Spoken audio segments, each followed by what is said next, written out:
Welcome back to Ordinary Fantasy Versus, a series where our lovely super advanced AI, the game decider, picks a game for us to compete in. I'm only being nice to you because I really like the game you picked. This week, it picked Spyro, which have been wanting to play on Versus forever. Spyro! Yeah! With that Power of belief! 89% chance of being picked over the Lego movie. To be clear, this other game I have a slight edge in.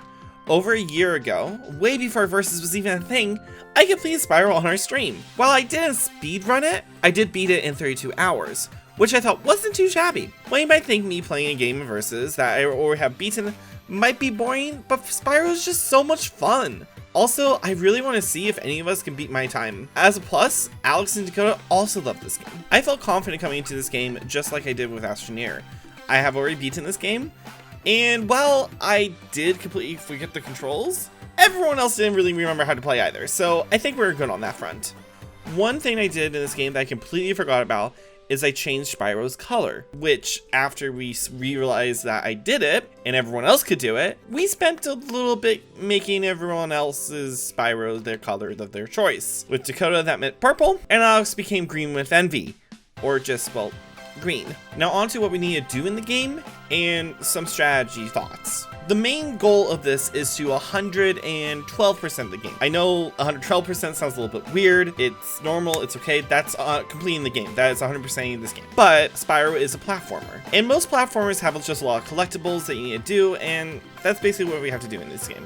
We just have to collect every single collectible, getting 100% in every single level. Fortunately, this game very clearly shows you what percentages you're at on each level. And this game is actually 3 games in one. So after we go through the first, we have to go through the second and then third. And each game has kind of different mechanics. Like I said, Spyro is a platformer. And usually that means not only do you have a ton of collectibles, but there's a lot of backtracking, which is great. I love backtracking. Well, when it comes to Versus, that is. This is due to our rules in Versus. After every single session, we figure out who's first, who's second, and third. And the people who are not first get a 10 and 20 minute head start respectively. So that means that you can kind of manipulate what place you're in when there's a lot of backtracking to do, because you can make it seem that you're behind by not going back and, well, backtracking, but when you're actually ahead because you have all the things you need to do and backtrack and basically speed up in front of everyone. This is a similar strategy that I have with the Lego games, and it does work to a pretty decent effect. Okay, yeah, it hasn't quite paid off in Lego Jurassic World, but I think it will soon. There's only one problem with this though. The first Spyro game has no backtracking at all,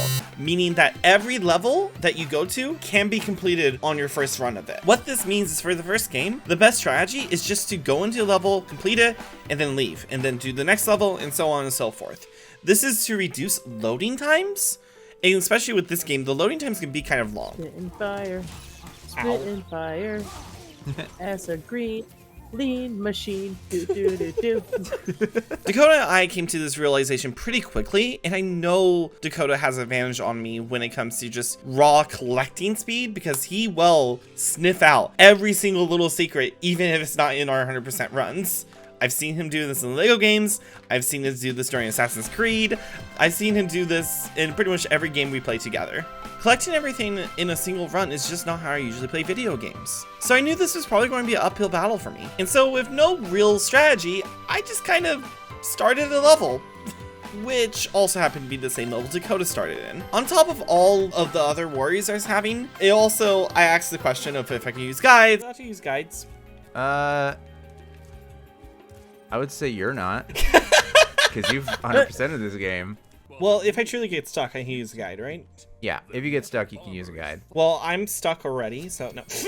Oh my gosh. If anyone gets to say that this early, it's me. So hopefully I remember enough to get through. So far, pretty much everything has been straightforward, especially after I remembered the controls, which led me to remember the secrets of the game, which also made me remember the difficulties. You see, each hub world in this game has a flying level. What these flying levels are timed races, basically, where you have to collect a certain number of grouped items. I remember these being super annoying. This is where my idea comes in though. I was thinking if I just waited to do the flying levels last, then I would save a whole bunch of time and get much more of the game done. And then I can just do the flying levels in my head starts because I wouldn't be first place. Or at least that's what I was thinking.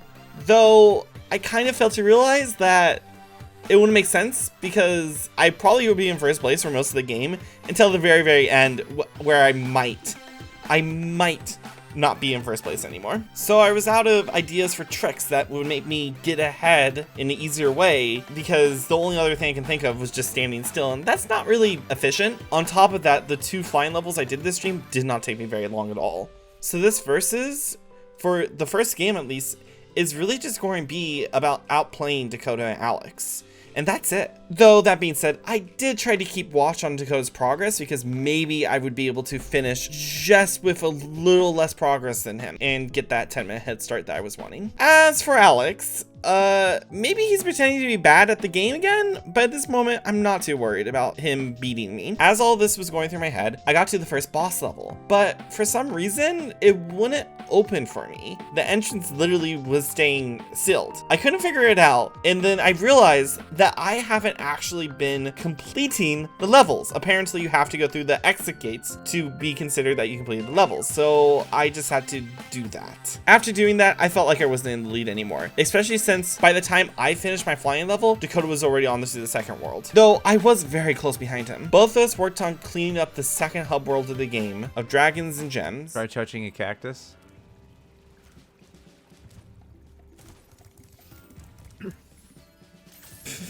Put that on my to-do list.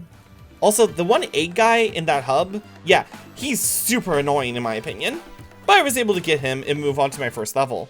This time, Dakota and I did not choose the same level to start in. I chose the ice caves and Dakota chose the dry canyon, which has some difficult jumps. I was almost certain that Dakota was ahead of me, but just by barely. I started working on dry canyon and that didn't take me too long, especially since I kind of remembered the jumps I needed to do. Alex also did dry canyon and he did the difficult jumps pretty quickly, so maybe he's just hustling us? Leave a like if you think it is, or a comment explaining his strategy. Also, some of the stream, Alex was having to battle his cat, so he was a little distracted. What are you doing? Huh? What are you What is Garfield doing this time? He's in the hamper. Ah! Oh my god! Thank God the hamper protects me. He heard you now were I got speaking you. about him. Now you're trapped. What you gonna do now? Huh?